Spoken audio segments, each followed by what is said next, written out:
So, Aporia is one of those low budget sci fi films that has a pretty amazing idea and has a great execution with it. This is the type of science fiction that I like, but you don't see as often. Ones that have big, grand ideas, but want to try to like whittle it down to make it fit within a smaller budget film. And Aporia actually kind of works on this level of being kind of like a low tech, high concept sci-fi. This film actually did it for me. So the premise is that you have Sophie, played by Judy Greer, is a recently widowed single mother. She just lost her husband in a car crash, and the driver is still walking free, and she's just struggling with work. Her daughter is struggling at school, and she's feeling like the one thing that could help me in life right now is if my husband Mal, played by Eddie Eddie Gathicki, I believe I'm pronouncing that correctly. She believes that if I just had my husband back, everything would be perfect. So one of Mal's friends, a scientist, brings Sophie over to his house and says, "Hey, look, I've made this time machine, but it's not so much a time machine so much as it is a time weapon." In that, basically, what it ultimately boils down to is that this machine can kill anyone from the past and then affect the rest of the timeline. That's all it does. It doesn't like send you back in time or you interact with yourself. It just sends back this blast that kills somebody and wipes them off the timeline and changes everything. And that's a great idea. And I like the fact that it's kind of assembled with this very like kind of rustic giant motor in someone's garage. And they have like this very like classic like computer UI that sets it up, like super, super low tech stuff here. That's actually pretty endearing. I like it. After a while, I'm like, okay, I'm with it, because like it's clearly that this is more about the ideas of tampering with time more than anything. Because sure enough, Sophie ends up killing the driver and her husband is still alive. And so the scientist is all excited. It's like, oh, it works, cool.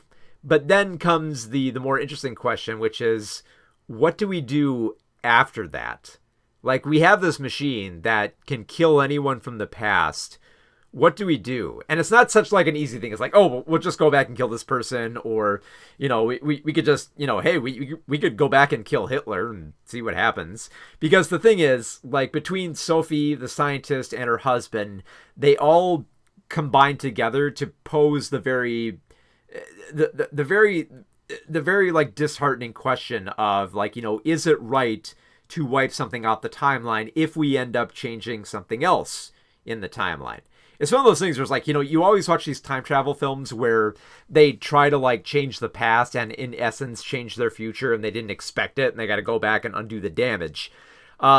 These are clearly people who have seen a time travel film, as they do consider who they should choose to take out next. Because soon after this, you know, like they have this questioning, Sophie ends up connecting with the widow of the driver who killed her husband. So feeling a little bit guilty, she decides like, oh, well, maybe I'll try to make her life better. And then Sophie realizes that, oh, well, this woman has a daughter and now she's a single mother, so I could relate. But her daughter is also having medical problems, and she could really use the extra help with the medical bills. And so Sophie poses this question like, well, you know, if I did this, maybe I should help out their life as well.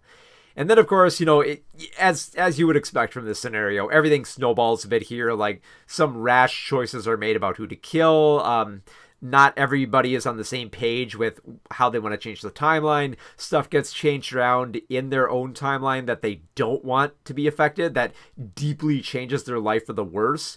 That ultimately, it gets to a point where they kind of got to just, you know, undo the damage of the time machine altogether, and just whatever happens with the timeline, that's what you get, and you're going to have to deal with it. And it's delivered in a very, like, touching manner. Like, I love the fact that like Judy Greer doesn't phone in her performance here. She's very, very much engaged with, like, you know, the deep existential dread that comes with, you know, realizing you might not have your husband forever, even if you're able to traverse time to prevent that death. Like, you know, it feels like something else is going to foul it up at some point. So, and the other thing too is like, just the deep ethical and philosophical questioning of, like just deciding who you want to take out and the implications of that to, how you affect the rest of life with like a bit of like the butterfly effect, is actually pretty intelligent for this script. Like, it's not like it's not like really deep where like the characters are like, like quoting back different philosophers and like, drawing up like massive charts. Like, it's more like just like a sit down. It's like, let's think this over for just like a little bit. And they do actually bring like more emotion into the equation. So it's not just a bunch of characters just standing around saying, well, if we change this might happen. It's like, like one of those like dry and stuffy 1950s science fiction films. This film actually, it knows where its heart is, and that it's, it's about loss and dealing with that loss and trying to realize that constantly reworking the timeline is not going to be the answer to that. Sometimes you just have to endure, the cards that you're dealt, and like, and sometimes, it can have unintended consequences to have that much power over a timeline.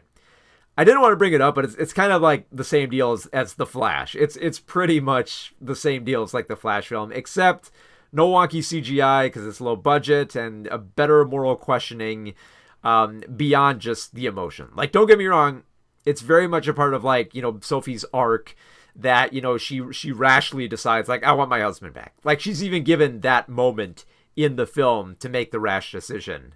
And it works because you feel for her throughout the film. It doesn't just feel like she's passively going through this grand discovery of a time machine gun, basically. And it makes that premise work. It's like everyone's taking this serious enough. No one's winking at the camera.